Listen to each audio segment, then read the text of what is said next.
Comparison usually begins before we notice it. Someone announces a promotion, posts a vacation, buys a house, loses weight, or seems happier, and a private measuring tape appears in the mind. The painful part is not simply seeing another life.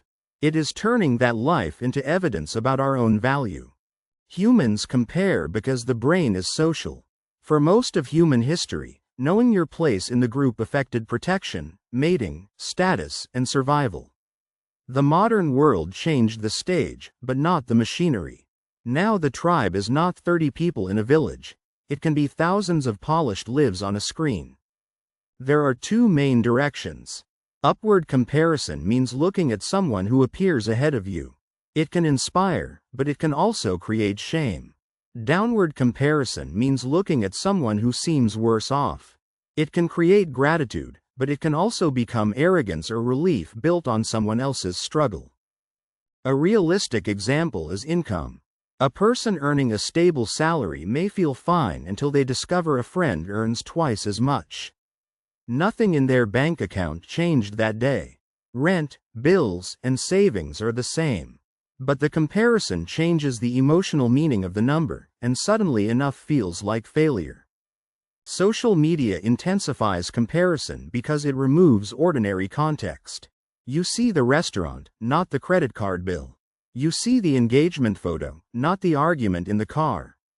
You see the business launch, not the 3 failed attempts before it. The brain compares your full behind-the-scenes life to someone else's highlight reel. Comparison also loves unclear goals. If you do not know what you actually value, every impressive life can pull you in a different direction. One day you want freedom, the next day status, the next day beauty, the next day wealth. Without a personal compass, other people's milestones become accidental instructions. Sometimes comparison reveals useful information. Envy is not always evil. It can point to a desire you have not admitted. If someone's creative career bothers you, maybe you miss creativity. If a calm marriage hurts to watch, maybe you want emotional safety. The feeling becomes useful when you study it instead of drowning in it. The problem begins when comparison becomes identity math. Someone else's success plus your slower progress equals personal defect. That equation is false. People start from different families, health, money, luck, networks, timing, and responsibilities. Comparing outcomes without comparing starting conditions creates a distorted scoreboard. Sibling comparison can be especially deep because it starts early. One child becomes the smart one, another the easy one, another the difficult one. These labels can follow people into adulthood. A grown person may still feel 5 years old when a parent praises a sibling's career, marriage, or income at dinner. Comparison affects behavior by changing what we chase. A person may buy a car they cannot afford because neighbors upgraded. Another may choose a career for prestige while privately wanting something quieter. The danger is not noticing others. The danger is letting their visible rewards override your actual needs. A healthier response begins with making the comparison specific. Instead of saying, "They are better than me," ask, "What exactly am I comparing?" Skill, money, confidence, attention, relationship stability, appearance, freedom. Specific comparison reduces the feeling from a global attack into a piece of information. Another useful move is comparing process, not just results. If someone has a strong body, what routine produced it? If someone runs a business, what boring systems support it? Results can create jealousy. Process can create instruction. You may discover that you do not want the result badly enough to pay the real cost. Gratitude helps, but only when it is honest. Forced gratitude can sound like scolding yourself for feeling human. Better gratitude says, "I can want more and still respect what I have." That balance keeps ambition alive without turning your current life into an enemy. It also helps to curate inputs. If certain accounts repeatedly leave you ashamed, jealous, or frantic, the problem may be the diet of attention. You would not eat food that made you sick every day just because it looked attractive. Your attention deserves similar standards. A powerful replacement is self-comparison across time. Are you wiser than last year? More honest? Slightly healthier? Better at handling conflict? Your past self is not a perfect opponent, but it is a fairer reference point than a stranger whose full story you cannot see. Comparison becomes dangerous when it leads to contempt for yourself or others. It becomes useful when it leads to clarity. The same feeling can push you into shame or into action. The difference is whether you treat comparison as a verdict or as a signal. The next time comparison appears, pause before believing it.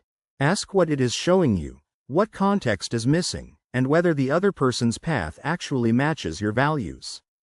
You do not need to become blind to others. You need to stop using incomplete pictures as final judgments on your life. We compare because we are social beings trying to understand where we stand. That instinct is not going away, but it can be trained. When comparison becomes curiosity, it can teach. When it becomes self-punishment, it steals. The goal is not to win every comparison. It is to return to your own life with clearer eyes. Comparison begins as a social measuring tool. A child looks at classmates to understand what is normal. An employee looks at colleagues to judge progress. A creator checks other creators to estimate quality. The problem starts when comparison stops being information and becomes a verdict on personal worth. Then someone else's success feels like proof of your failure. Social media intensifies this because it shows outcomes without the full process. You see the promotion, the vacation, the body transformation, or the happy couple photo. You do not see the debt, the editing, the years of practice, the private conflict, or the lucky timing. The comparison is often between your backstage and someone else's highlight reel. Comparison can still be useful when it becomes specific. Instead of thinking, "They are better than me," ask, "What exactly are they doing that I can learn from?"